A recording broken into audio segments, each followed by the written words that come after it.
Welcome to the Cyber Risk Management Podcast. Our mission is to help you thrive as a cyber risk manager. On today's episode, your virtual Chief Information Security Officer is Kip Boyle, and your virtual Cybersecurity Counsel is Jake Bernstein. Visit them at cyberriskopportunities.com and focolaw.com.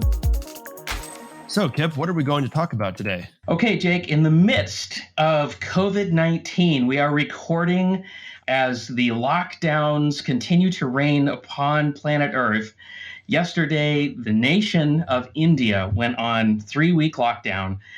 And I feel like I'm living in a science fiction movie, but in the midst of all this, we're going to talk about something that's incredibly relevant, a new kind of training organization that provides its students with immediately marketable cybersecurity skills. And we're going to learn all about this new school with the help of our guest, Ted Ipsen. He's the Vice President of Curriculum. Ted, welcome to the podcast. Hey, thanks a lot, Jake. Appreciate it. Yeah, so it's great to have you. Your school is called the Prelude Institute. Can you tell us a little bit about your mission and maybe the story behind that name? Sure. The Prelude Institute, we're really focused on raising the economic floor and the earning potential of non-traditional learners, and we can talk a little more about what that means in a bit, and workers who've been largely left behind by the digital economy. We run an intensive training course that's full-time, and by that I mean it's 40 hours a week for 6 months. So it comprises over 1,000 hours of training.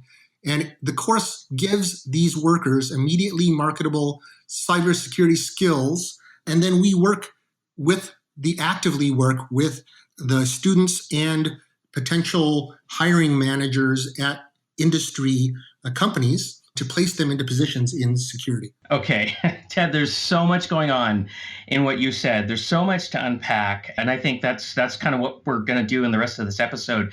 And what I think is amazing here is you didn't just think this up the other day. You didn't just say, oh, COVID-19 is going to put a lot of people out of work, so I better spin up some kind of a school to help them. And so I just think it's prescient for you and your team to have done this.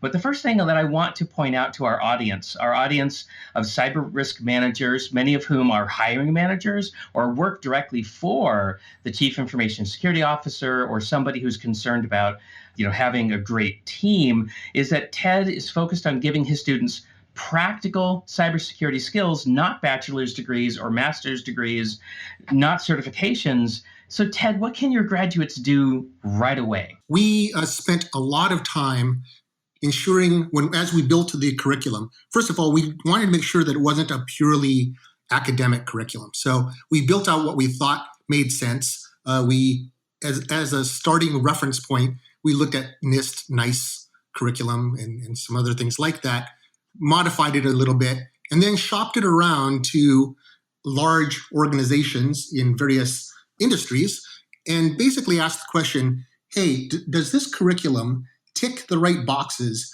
for entry-level security practitioners that you would want to bring onto your team, right? And so based on that sort of feedback, we modified it a little bit, tweaked it here and there. And so we spend a lot of time making sure that our students get a solid understanding of really the technical principles of how systems and software and networks actually function and how they're actually attacked. So we built our curriculum around the skills that are really necessary to step into a SOC analyst or an IR analyst kind of role at the end of the course. And our students do things like perform threat modeling throughout the course. They learn how networking actually functions, and they spend a lot of time in a simulated SOC where they use common tools like Wireshark, TCP dump, and so on to analyze traffic, identify anomalous communication patterns, and analyzing log data to look for clues or indicators of compromise. They learn how to ingest large data sets into Splunk. They automate tasks with bash scripting. And we're not focused on turning out actual penetration testers, but we do expose them to tools like Burp Suite and let them try attacks, real-world attacks like cross-site scripting, SQL injection, and so on, so that they can really understand and really recognize OWASP top 10 types of issues in real-world web apps. And then we also expose them to tools like Nmap, OpenVAS, Metasploit, and so on, again, so that they can really understand the underlying technologies and recognize how those tools might be used by attackers. I want to go to this school. Ted, let me in. No, this is great. This is fantastic. I may have had the same thought. Yes, we shall audit your class, Ted. So, Ted, it's interesting to me. You're focused on what you said is non-traditional learners and workers who've been largely left behind by the digital economy. At the same time, everything you just said is highly digital. It's the Bash scripting is quintessential nerd territory and computer science background. So tell us more. Who are these people and how are you working with them? One of the things that really struck us is that, all of us who've worked in security for any length of time, we all know folks who don't come from a formal engineering background, who don't come with a CS degree, that kind of thing, but who are really good at security by virtue of the way they just kind of approach the world or mentally decompose complex systems, right? And so in our first cohort, we had a number of students from backgrounds in retail, in day labor, sheet metal fabrication, food service, bartending. We had a guy who was an airport shuttle driver. We had an underwater welder. Wow. We had several veterans, right? And again, to give you a notion of how we really want to help these folks, there were a number of folks who we actually had to help find stable housing. And it became really clear to us that many times what prevents people from completing education doesn't have anything to do really with the rigor of the course, but dealing with sort of day-to-day life struggles if they're already in an unstable situation. So if I'm a hiring manager and I'm considering Prelude Institute graduates, I think my first reaction is going to be a mixed one about the fact that these folks may have needed some help finding stable housing. It just sort of strikes me as, gosh, will they be able to show up on time to the job every single day? Have they stabilized? And gosh, maybe they're addicts or, recovering from something. And so on the one hand, I'm thinking, wow, it's kind of strange. It's not my normal. But on the other hand, I'm thinking, wow, what a service. Like, this is fantastic for our society, our community, that you've not just have the ability to teach people how to do something that's marketable and that's going to help everybody, help our economy, but that you're actually solving a real social issue at the same time. So your training model has some very distinctive features, and you're deliberately not recruiting people with college degrees, and you don't expect your students to get one. Why is that? Well, yeah, so we operate on a couple of sort of foundational principles or theses that we hold.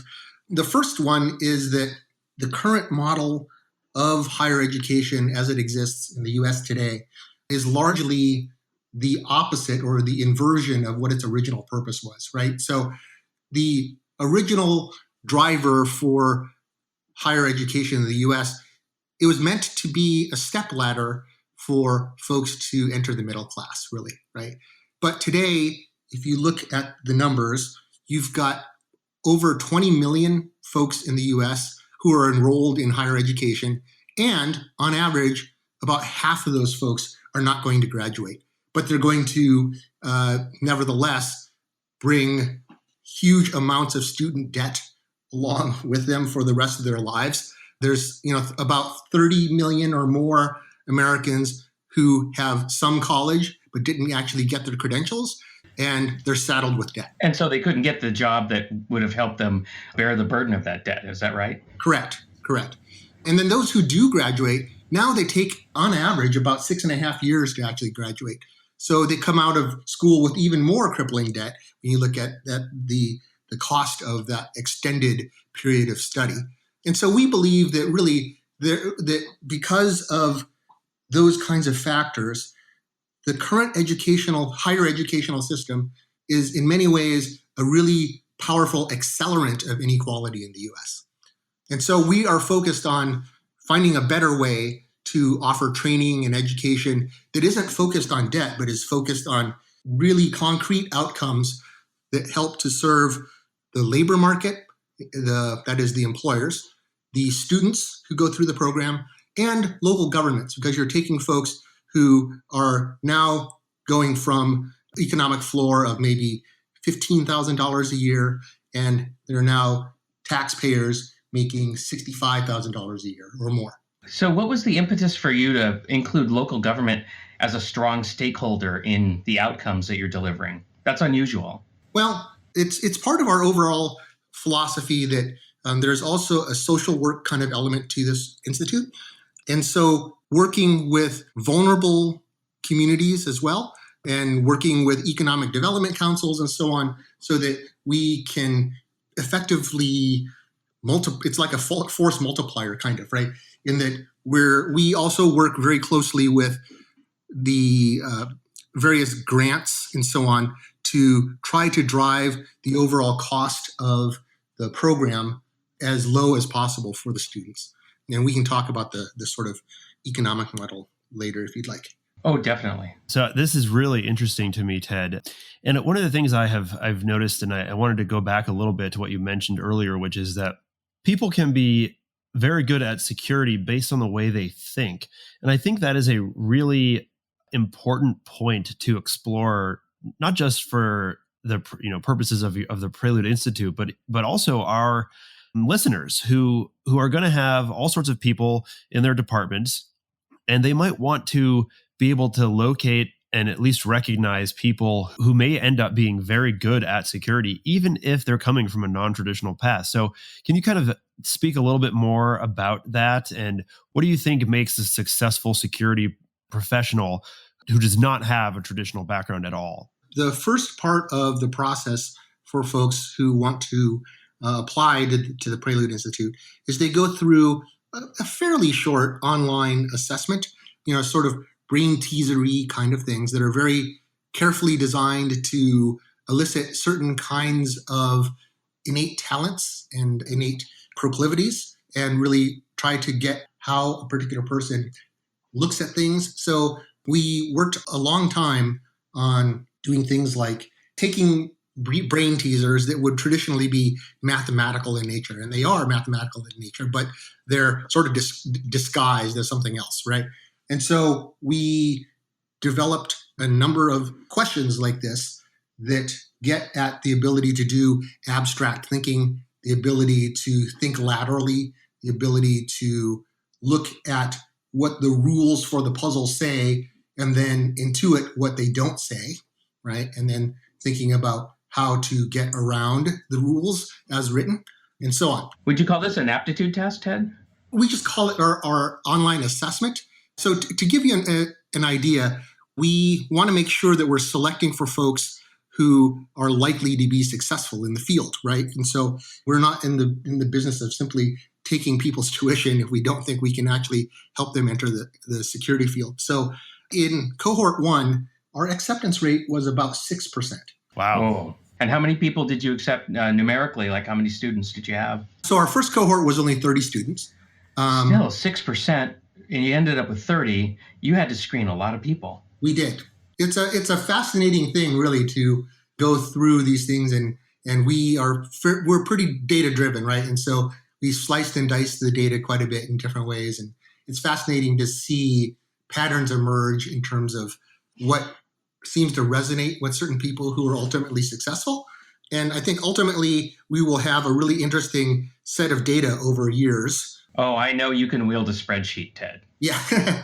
So, I'm curious with a 30-person cohort, you also mentioned earlier that you see the relationship between student and school as being much different than your typical higher education experience. Can you please tell us about how you do it and what that looks like? Sure. As I mentioned, the course is 6 months long. We really view that not as a 6-month boot camp or anything like that, right? We view that as being the first 6 months in a 20 to 30 year relationship with that student. We ultimately want to provide that student with an ongoing supportive relationship that enables them to continue to be socially upward mobile through a lifelong membership with us and our ability to help them navigate this new world of work for them. We believe that the model for the future is not that we go to school at one point in our lives and then go to work until we die, but instead we believe that students are going to have to come back to have very focused training every few years for a very short period of time, a couple of months long or certainly less than a year, and focus that training to reskill or to upskill to keep pace with rapidly advancing careers or evolving fields. And so the model is that after folks graduate and we help place them into a job, they have an opportunity to become members of this organization. And it's really structured to be kind of like a co-op, right? So that they have some real vested interest in helping continue to contribute to the Prelude Institute and helping us grow over time. That's really interesting. And I think that what you're talking about in terms of career development and education, I think that is most people's realistic experience. And I think just another kind of, I would say, problem with the current higher education model is that it doesn't really reflect that.